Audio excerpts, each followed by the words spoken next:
Year after year in the NFL, it seems like a new quarterback rankings list is made and is always surrounded by controversy and fan disagreements. And usually these lists consist of the top 5 to 10 quarterbacks in the league who are just widely considered to be some of the best in the sport or even elite. Me personally, I just recently saw the 2024 QB ranking list from ESPN, and I want to discuss a particular player on the list who I believe to be overrated at this current time. I'm not saying he'll never be good or never meet expectations, but at this current time, I think he's overrated.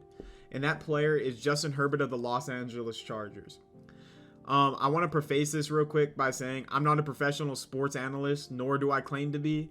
All of my sports videos are akin to barbershop discussions, and that's what this video will be. And although I'm a Raiders fan, I don't hate Justin Herbert and want him to fail. I actually think the league is better off with more good quarterbacks. So in all honesty, I'd like Justin Herbert to be an elite quarterback, but I just think he's a little bit overrated. But anyway, I want this to be an open discussion and lay out my personal thoughts and opinions in this video. And if you're a Chargers fan and you're upset about it, you can go ahead and head to that comment section. You can call me an idiot, bro. That's your God-given right. I will not stop you. I'll probably even heart the comment and leave a reply maybe like, thank you for watching. Or, or if you have a good point, like I will have a nice discussion with you. But yeah, let's get into this. Alright, so my main disagreement with this list stems from the fact that he is placed over QBs like CJ Stroud, Jared Goff, and Dak Prescott, who not only had a better 2023 season than Justin Herbert. Granted, I will say Herbert was dealing with an injury and he was out for most of the season, fine. But they also have more career playoff wins than Justin Herbert. Like, I personally don't understand how we can honestly sit here and say that Justin Herbert is a better quarterback than all of these guys when he lacks the success to prove it. CJ Stroud took a Texans team that wasn't expected to win anything to not only the wildcard round, but to a throttling of the Browns into the divisional round against the Ravens. And look, I know the common excuse. Justin Herbert doesn't have help. Justin Herbert is a one-man army. But it's not. We were saying the same thing about Aaron Rodgers not 4 years ago, and he was still able to bring that Packers squad to multiple NFC Championship games. And not only that, but we can look into the division at Patrick Mahomes' 2022 season, where no receiver had 1,000 yards outside of Travis Kelce. In that same season where the Chiefs won the Super Bowl, Justin Herbert choked a 28-point lead against Trevor Lawrence and the Jaguars with Pro Bowler Keenan Allen on the roster. And I know the excuse for that one. And look, as a Raiders fan, I know full well that coaching matters. But when are we going to get honest with ourselves and stop placing all of the blame on Brandon Staley and the Chargers offensive coordinator at the time? An elite QB should be able to elevate their teams like Mahomes, Burrow, Allen, and I'd even be inclined to argue Lamar Jackson, who has had 0 fucking receivers. All he's had is a tight end. And look, as much as it sounds like I'm not a Justin Herbert hater. I just don't think we should be putting him here without the success yet. Like, without the postseason appearances or results to prove it, we're placing Justin Herbert in a tier which he doesn't belong because we're just infatuated with what he could be based off some spectacular throws he's made. But like, we all just forget about the chokes, such as a game-losing pick sixes. I can think of one right now against the Chiefs. Got to bring down. Again, quick tempo and picks off at the 1-yard line. He threw that pick six, end of the game, over. At 28-0 chokes and getting beat by teams that they should beat.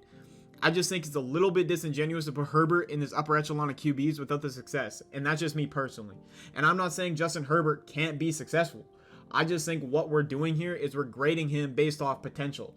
And I don't think that's a smart thing to do. I think we're taking away from other quarterbacks who have not only shown that potential, but have also done something with it and been able to win games.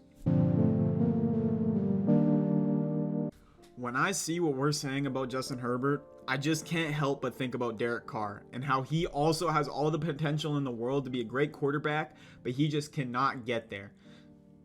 I feel like with Justin Herbert right now, we're at a crossroads, and maybe not this season due to his foot injury that he's going to be dealing with, but the next couple of seasons will determine whether he will fall into being a Derek Carr or elevate himself to be like Peyton Manning, as some of these Chargers fans on Twitter say.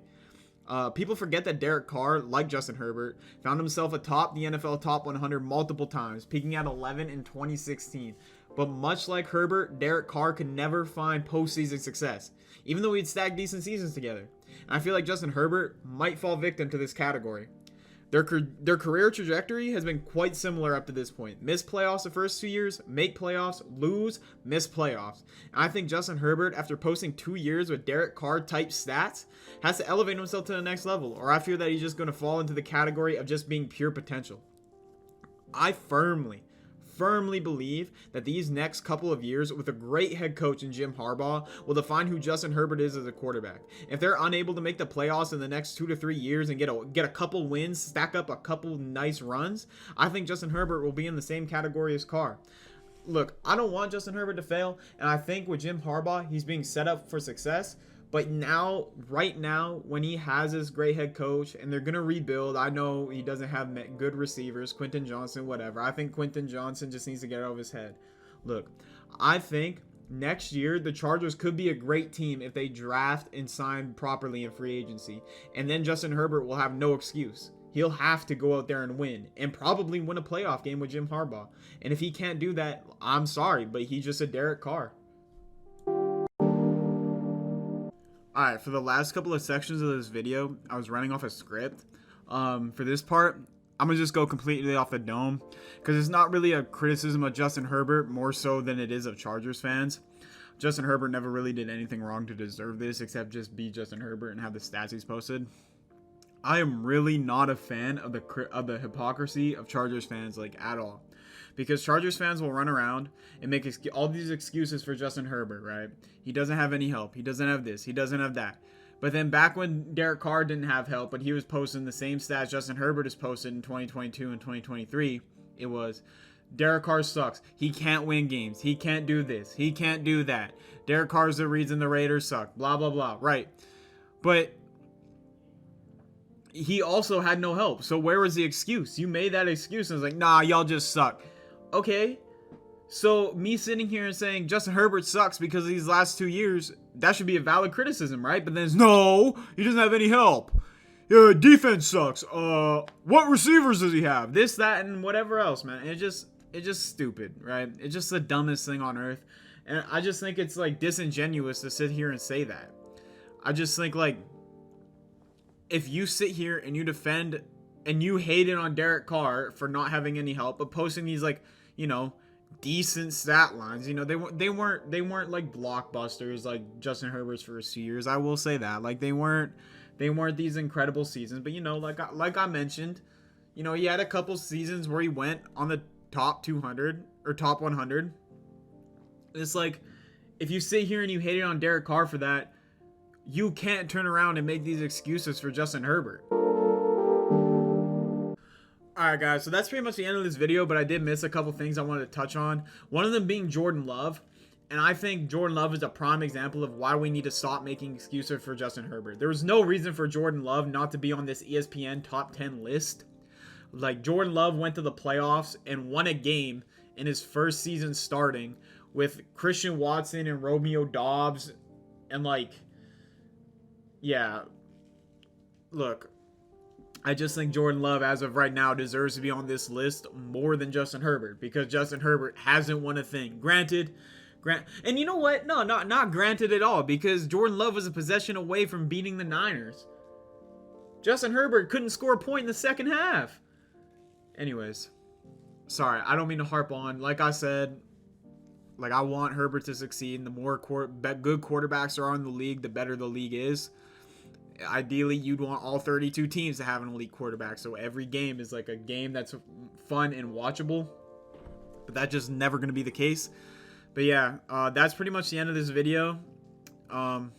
If you liked the video, or even if you disliked it, feel free to leave a comment what you agreed with, what you disagreed with. Call me an idiot, do this, that, whatever.